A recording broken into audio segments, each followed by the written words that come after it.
"Sorry, we didn't know it was invisible." That was the message on a Serbian propaganda leaflet, celebrating one of the most embarrassing moments in US Air Force history. Designed to be undetectable by radar, the F-117 Nighthawk was supposed to be invisible. At least that was the idea. Not unless Serbia had something to say about it.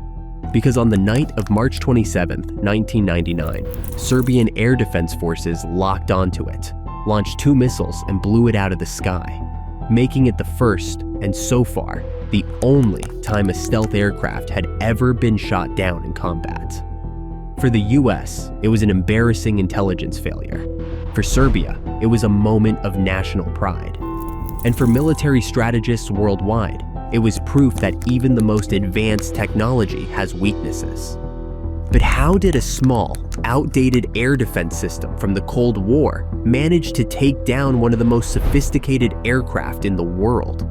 And what happened to the pilot, Lieutenant Colonel Dale Zelko, after his dramatic ejection into enemy territory? All right, let's get into it. This is how Serbia did the unthinkable. The sky over Yugoslavia was pitch black. No moon, no stars, just a low hum of an engine cutting through the night. At 15,000 feet, Colonel Dale Zelko sat alone in the cockpit of his F-117 Nighthawk, the world's first stealth aircraft. He had done this before, flown into hostile airspace, released his bombs, and disappeared before the enemy even knew he was there. The Nighthawk was designed to be undetectable, no radar signature, no visible trail, a ghost in the sky. So in the dead of night, the F-117 Nighthawk took to the skies, almost invisible. It was America's silver bullet, designed to penetrate deep into enemy territory and deliver a decisive blow before anyone even knew it was there. Nearly undetectable, nearly unstoppable. But on this night, nearly wouldn't be enough. You see, the F-117 Nighthawk wasn't just another aircraft. It was a revolution in military aviation. Designed in the 1970s and first deployed in the 1980s, it was the world's first operational stealth aircraft. Its entire existence was based on one fundamental principle: avoid detection.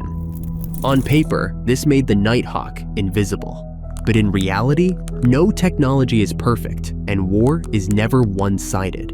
The enemy always gets a vote. Then came March 27, 1999. Kosovo, the 4th night of NATO's bombing campaign. And just so it happened, far below, hidden in the hills, a man was watching. His name was Zoltán Dani, and if anyone deserved the name Nighthawk, it was him, not the F-117. A commander in the Yugoslavian air defense, operating an outdated Soviet-era missile system from the Cold War. Again, on paper, he wasn't a threat. His equipment was decades old, designed in the 1950s, and considered obsolete against modern aircraft. His radar, supposedly useless against modern stealth. But Zoltán Dani knew something NATO didn't. Stealth didn't mean invisible, it just meant harder to see. And tonight, he saw everything. Now, Colonel Dale Zelko, an experienced pilot, was on his second mission of the war. Confident in his aircraft's stealth, he had no reason to believe he was in danger. But deep in the Yugoslavian countryside, another predator was waiting, who had something that NATO planners hadn't accounted for: patience, experience, and a willingness to break the rules. His secret weapon? Mobility. Unlike traditional SAM sites, which remained fixed and vulnerable, Dani trained his men to dismantle and relocate within 90 minutes. The constant movement kept NATO intelligence guessing. He even built decoys, using confiscated Iraqi MiG-21 radars to lure away incoming missiles. And that night, against all odds, he saw an opportunity. The invincible Nighthawk was about to become the hunted. Zoltán Dani knew NATO's game. He knew they relied on high-tech precision strikes. He also knew that stealth didn't mean invisible. It just meant harder to see. And in war, even a glimpse can be enough. That night, he had one advantage: intelligence. The Yugoslavian military had spies inside NATO's air bases. They knew when the F-117s were taking off and had a rough idea of when they'd arrive. Now, it was a waiting game. Zelko's mission was simple: fly in, hit a key target, and get out. He had done it 100 times before. The F-117 had flown through war zones untouched: the Gulf War, Panama. It had a perfect record, but the problem with perfect records, they make you predictable. For days, NATO had been using the same flight paths and the same attack patterns, the same routine, and Zoltán Dani had been watching, studying, waiting. He wasn't supposed to have the technology to see an F-117, but he had patience. As he approached his target, Zoltán Dani took a risk. Standard protocol dictated that his radar could only be active for 40 seconds. Any longer, and NATO's anti-radiation missiles would lock on and destroy his position. But for 40 seconds, nothing appeared. He ordered it on for another 20 seconds. Still nothing. He modified his radar using an old trick: lower frequency waves, not the high frequency ones that stealth aircraft were designed to avoid. The moment the F-117's bomb bay doors opened at 8:15 p.m. local time, its stealth was compromised for just a second. The F-117 was living up to its reputation, and then there it was. For a few seconds, it was visible to radar. Zoltán Dani saw his chance. He didn't hesitate. He ordered his men to fire. 2 missiles were launched. One went right past the aircraft, shaking it violently. But the second found its mark. The unthinkable had happened. The world's first operational stealth aircraft had been shot down by an outdated Soviet-era missile system. For the first time in history, stealth had failed. But for Colonel Zelko, the fight for survival was just beginning. The explosion ripped through the fuselage. The cockpit lurched, alarms screaming. Zelko felt the aircraft twisting, tumbling, flames licking at the edges of his vision. This wasn't just a hit. The Nighthawk was done. There was no time to think, only to act. He yanked the ejection handle. A violent blast. The canopy was gone. The wind roared in his ears as he was yanked from the aircraft, his parachute deploying into the night. Zelko hit the ground hard. The air was thick with smoke from the wreckage. He had seconds to move. Zelko knew the Yugoslavian military would be looking for him. NATO had recovered downed pilots before, but this was different. This was the first stealth jet ever shot down. If captured, he wouldn't just be a prisoner of war, he would be a prize. Every Serbian soldier, every local villager had seen his parachute. If they found him, he was done. Zoltán Dani and his men had done the impossible. But of course, they wanted more because capturing the pilot could turn this from a battlefield success into a propaganda victory. In the meanwhile, Zelko tore off his parachute and dragged it into a nearby ditch, covering it with dirt and leaves. Then, he flattened himself against the earth and stayed completely silent, only the distant crackle of flames from his jet. Then there were footsteps. They were coming. Zelko forced himself to stay completely still. Serbian search teams were already in the area. The smell of burning fuel hung in the air, but they wanted more than wreckage. They wanted the pilot. A group of men moved nearby, speaking in hushed tones. Zelko barely breathed. Even the smallest noise, a shift, a cough, could be fatal. One of them stopped just feet away. Zelko could hear him breathing. Then, a beam of flashlight swept past. Zelko shut his eyes. Any reflection off his goggles, any movement, and it was over. Seconds passed. Then a minute. Finally, the light moved on. The voices faded. Zelko stayed put. If they came back, he had one option: fight or die. Hours passed. Zelko moved slowly, inch by inch, crawling through the mud. He had to get further from the crash site. He reached a small cluster of trees and curled into a ball, using his training to conserve body heat. By now, NATO was in panic mode. An immediate search and rescue mission was underway. Losing an F-117 was bad enough. Losing its pilot would be even worse. A team of special forces was mobilized. They had one rule about stealth aircraft. If one went down, you don't leave the pilot behind. Rescue teams were mobilizing. Blackhawks were in the air. But Zelko was still on his own. Dawn was breaking. He had survived the night. But now there was a new problem: daylight. If he wasn't rescued soon, he'd be spotted for sure.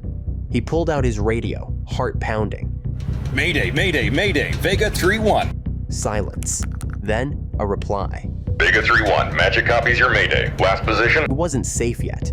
One wrong move, one loud noise, and the Serbian forces could still intercept him before the rescue team arrived. He waited every second, stretching longer than the last. Then, the sound of rotor blades in the distance. A US Blackhawk helicopter flying low. Zelko moved into position. He heard voices, but this time, they weren't Serbian. They were the American Special Forces. They grabbed him, pulling him aboard the chopper. He was safe. So yeah, remember when we said the Nighthawk had one job: to avoid detection? Well, unlike the aircraft, the rescue team succeeded in doing just that. Mission accomplished. Colonel Dale Zelko was safe, and just weeks later, he was back in the cockpit, flying once again. But the downing of the F-117 had sent shockwaves through the military world. The US had long believed stealth technology made its aircraft nearly untouchable. But now, that illusion was shattered. A decades-old missile system, operated by a highly skilled commander, had exposed a critical weakness. The Yugoslav air defense wasn't using state-of-the-art technology. They were relying on modified Soviet-era SA-3 GOA surface-to-air missile systems and long-wave radar. Stealth aircraft like the F-117 were optimized to avoid detection from high-frequency radar, which NATO relied on. But Serbia's forces had a different approach. They adjusted their P-18 radar, an old VHF band system, to detect faint anomalies in the sky. Unlike high-frequency radar, VHF waves were harder to absorb and deflect. By tweaking the settings and operating the radar for short bursts to avoid NATO's electronic countermeasures, they managed to spot a faint, fast-moving target on a predictable flight path. The critical mistake on America's part was that they were using the same flight route, night after night. When the wreckage of Colonel Zelko's F-117 was discovered, one thing was clear: it had hit the ground at low speed, and despite the explosion, much of the aircraft remained intact. Yet, what puzzled analysts was that the United States never made an effort to destroy the remains. Because, normally, when a classified aircraft is downed in enemy territory, the priority is to destroy it before sensitive technology falls into the wrong hands. That didn't happen here. By 1999, the F-117 was no longer the Pentagon's best-kept secret. The stealth jet had been declassified a decade earlier, and it was a familiar sight at air shows.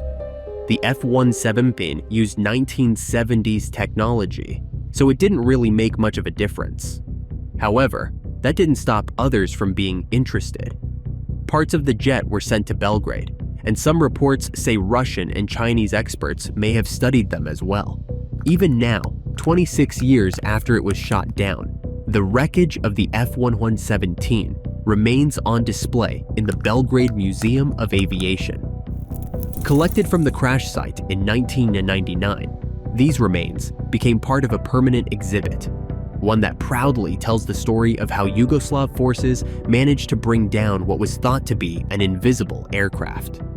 Among the wreckage, personal artifacts remain: a radio, a flight manual, a map of Serbia that Zelko likely studied before takeoff. By 2008, the US officially retired the F-117. And as for Zoltán Dani and Dale Zelko, the war did not define them. In 2011, more than a decade after that fateful night, the former adversaries met face to face, not as enemies, but as friends. Despite being on opposite sides of history, they found common ground: a Serbian commander who downed an American pilot, a US airman who evaded capture. Two men bound by war, but not defined by it. Their story is one for the history books. If you found it as fascinating as we did, share it. Let others hear about the night the Nighthawk fell. After the war, Dani left the military and opened a bakery. Zelko, now retired, flew to Serbia to meet him. Their unlikely friendship was captured in the film The Second Meeting, a documentary about reconciliation. That night changed military strategy forever. The Pentagon learned that stealth alone wasn't enough. Predictable tactics could turn even the most advanced aircraft into an easy target.